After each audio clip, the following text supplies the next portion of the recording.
Good morning mga bossing. Meron tayo ditong unit na Nissan Livina na 7-seaters kulay itim. Medyo kunting lang tayo, demo tayo mga bossing. I-present ko lang sa inyo yung isang unit natin na bagong kuha po natin. At napakaganda ng makina boss. Kita nyo naman tumakbo. Wala po siyang usok, wala po siyang problema sa vibration sa makina. All power sa mga bossing, malamig ang aircon. At ang kanya pong radyo gumagana. Manual transmission to mga bossing. Yung upuan po niya parang balat ng tigre. Murang-mura lang to mga bossing. Pwede nyo po itong tawaran sa amin. Sa followers po, meron pong malaking discount po sa amin. At wag naman po masyadong barat kasi goods naman to, wala naman siyang issue. 4 gulong, magaganda at makapal pa. Kompleto po ang kanyang rehistro. Walang problema sa makina, sa pintura, paikot. Goods na goods, wala po siyang problema. Walang ipapagawa.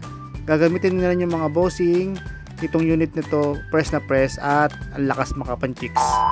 Goods condition yan mga bossing, Nissan Livina, 7-seaters yan mga bossing, pang pamilya. 7 to 8 seaters po yung pwedeng sakay dyan, na kulay itim.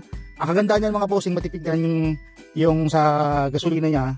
Tapos nakarehistro pa. First owner, matanda po ang may-ari niyan. As you can see mga bossing, yung upuan sa loob may balot pa. So mamaya tatanggal natin yung itsura niyan para maging masalong maganda at maayos pa. Nagdanta po mga boss oh. Post po namin yung only 280 lang mga bossing. Maganda sariwa, Livina 7-seaters mga boss. Sakay tayo sa ating sasakyan na kulay pula ni si Bios. Meron po siyang garlands. Okay, so abangan nyo ito mamaya kung sino makakatapos ito, kung taga saan pa sila. At punta nyo sa shop po namin dito sa Pedro Laguna. Panalo to mga bossing, wala pong issue.